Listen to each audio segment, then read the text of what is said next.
Hello students, चलिए हम लोग देखेंगे आरआरबी एनटीपीसी में पूछा गया प्रीवियस ईयर 2025 का एक इम्पॉर्टेंट क्वेश्चन। ठीक है, क्वेश्चन ये कह रहा है कि तीन संख्याएं हैं वो ठीक है इस अनुपात में है और इनका एलसीएम है इतना दिया हुआ है, तो उनका एचसीएफ ज्ञात कीजिए। देखो जो तीन संख्याएं अनुपात में, तो मान लेंगे पहली संख्या 2x, दूसरी 4x और तीसरी 3x हो जाएगी। ठीक है, इसे समझो रहा। अब आपको अगर देखो पेपर में आपको क्या है, आपके पास टाइम की कमी है तो आपको लगाना है तुक्का। ठीक है, तो आपको पता है एलसीएम क्या होगा, इन दोनों का मल्टीपल होगा। ठीक है, सिंपल सी बात है। तो ये तो वो 2 × 7 × 3, ये तो 2 का मल्टीपल होगा, ये तो 7 का होगा, ये तो 3 का होगा। ठीक है, हो सकता है 7 दूनी 14 का मल्टीपल हो, 21 का मल्टीपल हो। ठीक है, तो हम लोग पहले देख लेंगे कौन से ऑप्शन है जो 3 और 2 से डिविजुअल नहीं है। तो ये तो बिल्कुल ही नहीं हो सकता 95, क्योंकि इसमें 5 तो है ही नहीं कहीं। ठीक है, और ये 7 दूनी 14, ठीक है, 2 से कटेगा लेकिन 8 1 9, ठीक है, बट 7 से नहीं कट रहा था, ये भी नहीं हो सकता, तो एक ही ऑप्शन है। ठीक है, जो 2 से कटेगा भी 7 से भी कटेगा, तो 98 आप ऐसे ही टिक मार सकते हो। ठीक है, बाकी रही बात आपकी इसको सॉल्व करने की। ठीक है, अब देखो इसको क्या है, इसको पहली संख्या 2x, दूसरी 14x, तीसरी 3x हो गई। तो जब इसका हम लोग एलसीएम फाइंड करेंगे तो x सभी में है तो x आ जाएगा। ठीक है, अब जब एलसीएम फाइंड करते हैं तो 2 और 14 और 3 का एलसीएम कितना आ जाएगा, 42 आ जाएगा।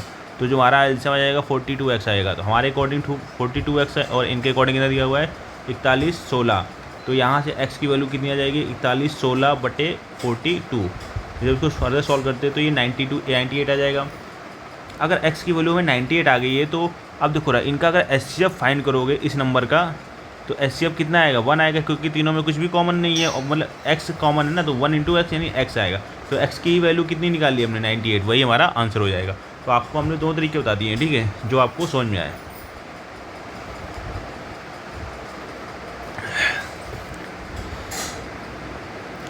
देखो अगला क्वेश्चन देखते हैं, ये भी एक अच्छा क्वेश्चन है।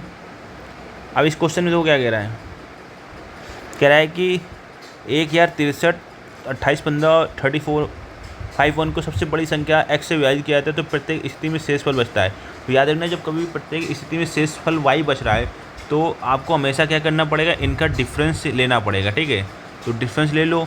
तो पहले आप घटा दो, 34 51 में घटा दो 1063।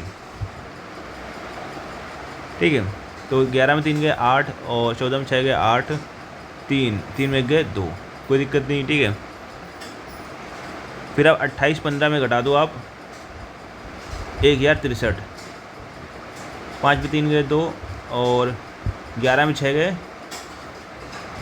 5, सॉरी। ठीक है, और 7 1 1752 हो गया। ठीक है, अब क्या कर दो आप 34 से 51 में से 28 15 घटा दो,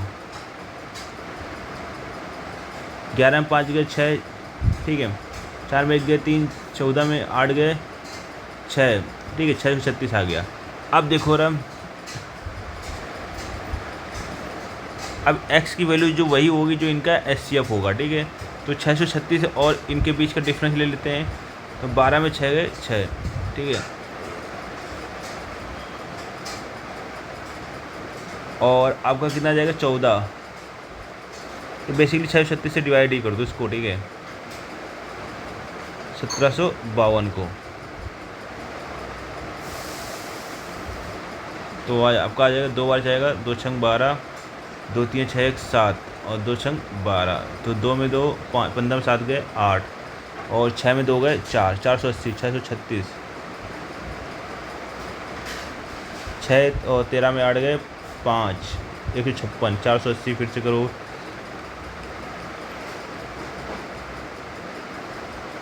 3 छंग 18, 3 15 47 46, 10 में 8 गए 2, 7 में 6 गए 1, 12 156, 12 कम 12 और 3 13, तो जो इसका एचसीएफ आ जाएगा कितना आ जाएगा, 12 आ जाएगा। तो अब ये चेक करेंगे कि आप 12 से ये भी कट रहा है, कौन सी संख्या बचेगी आपकी, 23 88, तो 12 एकम 12 हो गया। ठीक है, और 11 12 108, ठीक है, 4, मतलब 12 से ये भी कट रहा है, तो आपका जो एचसीएफ आ जाएगा कितना आ जाएगा, 12 आ जाएगा। ठीक है, अब 12 का डिवाइड करो, किसी भी नंबर में डिवाइड कर दो। ठीक है, 12 का डिवाइड किसी भी नंबर में आप कर दो,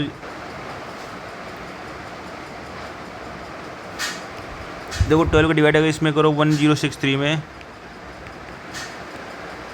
तो 12×96, 10 बचेगा, 12×96, 7 बचेगी। यही जो रिमाइंडर होगा ये y की वैल्यू होगी, इसने बोला हुआ है, ठीक है। रिमाइंडर शेषफल क्या है, y की वैल्यू।